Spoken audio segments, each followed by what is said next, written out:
I overheard my girlfriend brag, "He's so clueless." At my surprise party, I got up and said, "The real surprise is she's cheating with Steve." Then I showed everyone the photos. She was left frantically trying to explain as Steve snuck out the back door.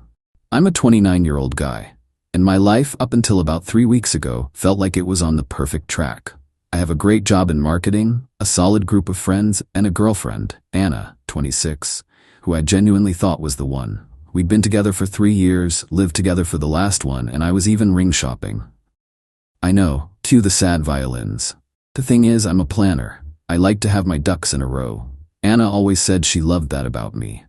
She called me her rock, her steady hand. Turns out, she probably just meant predictable and easy to deceive. The discovery didn't happen in a single dramatic moment. It was a slow, sickening creep of suspicion that started about a month ago. Late nights working that didn't quite add up, a sudden, fierce protectiveness over her phone, a new scent on her clothes that wasn't mine or hers. I tried to ignore it, telling myself I was being paranoid. The dam broke 2 weeks before my surprise 30th birthday party. Anna was in the shower, and her iPad, which is linked to her phone, was on the nightstand. It lit up with a message notification, a name I knew all too well, Justin. The message preview was just a string of heart emojis. My heart hammered against my ribs. Against my better judgment, I picked it up. It wasn't locked. What I found was a bottomless pit of betrayal. Months of messages. Explicit, detailed texts planning their hookups, mocking me, my schedule, my predictability. There were photos. There were discussions about the future, not with me, but about how long she could maintain the good thing she had with me while having her fun with him. Justin. My stomach clenched. Justin, 29, was one of my oldest friends. He was supposed to be a groomsman at my wedding, a wedding I was actively planning in my head. The first wave was pure hot rage. I wanted to smash the iPad, to confront her right then and there. But then, something else kicked in. A strange, chilling calm. The planner in me took over. An outburst would give them control. It would devolve into screaming and crying and a messy, unresolved implosion. No, this required a different approach. A more strategic one. For the next 2 weeks, I lived a double life. On the outside, I was the same loving, attentive boyfriend. On the inside, I was an intelligence agent gathering evidence for a trial. I meticulously screenshotted every conversation. I remembered a photo a friend of a friend had sent me months ago of them looking way too cozy outside a bar, and I dug it up. I filed a formal request with my building's management for security footage, citing a concern about unauthorized access to my apartment. And after a few days of bureaucratic process, I had a crisp, time-stamped image of Anna and Justin entering the elevator together on a day I was on a business trip. I learned about my surprise party when I saw a planning email she'd accidentally left open. The irony was so thick I could choke on it. It was the perfect stage, my stage.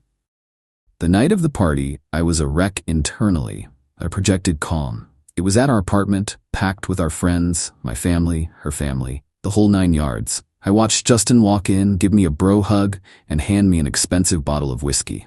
"Happy birthday, man," he said with a huge fake smile. I wanted to punch him. Instead, I smiled back. "Thanks, dude. Means a lot that you're here." About an hour in, I was walking past my bedroom when I heard Anna's voice. The door was slightly ajar. She was talking to her best friend, Helen. This wasn't a discovery. This was a final confirmation. "He's so clueless," Anna said, her voice a smug whisper.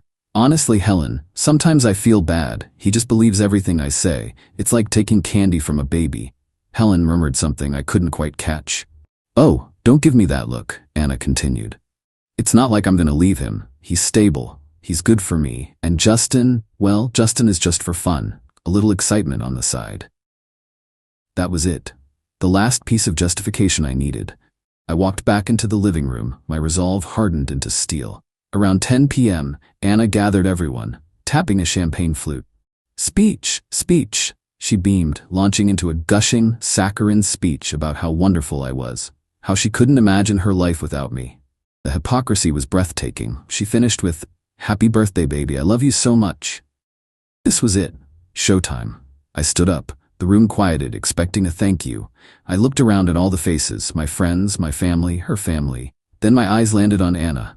"Thank you everyone for coming," I started, my voice impossibly steady.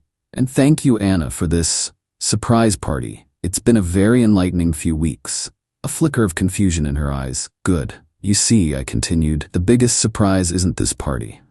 The real surprise is that I found out Anna has been cheating on me for months with Justin." A collective gasp. Every head swiveled between Anna, her face sheet white, and Justin, who looked like he'd been tasered. "Now, I know that's a big accusation," I said, holding up a hand. "But as Anna knows, I'm a planner. I like to have proof." I pulled out my phone. The new smart TV on the wall, which had been showing a happy slideshow, went black. A moment later, my phone's screen was mirrored on it. I opened my photo gallery to a folder I'd named Party Favors. First, the text messages, clear as day on the 65-inch screen. Then the photo of them kissing outside the bar. Finally, the high-resolution security still of them entering the elevator, his arm around her waist, the date and time glowing in the corner. The room was dead silent. I could hear someone's drink clatter to the floor. Anna was just standing there, mouth agape, her carefully constructed world detonating in front of her. Her parents stared at her in absolute horror. I didn't stick around. I'd made my point. I turned, walked back into my bedroom, and locked the door. I heard shouting, crying, the frantic sounds of a party imploding. Through my window, I saw Justin scurrying out the back door of the building like the rat he was. I sat on the edge of my bed, the adrenaline finally starting to fade, leaving me feeling hollowed out. I had won. But damn, it didn't feel like a victory. Update 1. First off, thanks for all the support. Reading your comments has been a weird source of comfort. The last few days have been a lot. The night of the party, I stayed in my room until the last person left. At some point, Anna's dad knocked on the door. He just said, "I'm so sorry, son." I didn't know what to say, so I just said, "Thanks." When I finally emerged, Anna was gone. She'd left her tea on the counter. The next morning, the texts and emails started. A flood of them. She accused me of being a calculating monster, of setting her up. She said the affair was a mistake and that I drove her to it with my predictability. The mental gymnastics are truly Olympic level. I blocked her number and set her email address to auto-delete. Justin left a pathetic, rambling voicemail. "Dude, I'm so sorry. She told me you guys were basically over." I deleted it and blocked him too. The real fun started on Monday. Anna had called our landlord, crying, saying I'd thrown her out illegally. The landlord, a reasonable guy who knows I'm the primary leaseholder and pay 80% of the bills, told her it was a domestic issue and to not contact him again. Then, the entitlement kicked into high gear. She emailed me from a new address with a list of things she needed. It included the OLED TV I paid for, the high-end espresso machine, a gift from my parents, and half of my art collection. The kicker: she demanded I pay for her moving costs and the security deposit on a new apartment because she was homeless due to my cruel and unusual actions. I responded to that email, the only communication I've sent. "All of your personal belongings that you purchased are packed. You have 48 hours to arrange a time to pick them up, with a police escort present.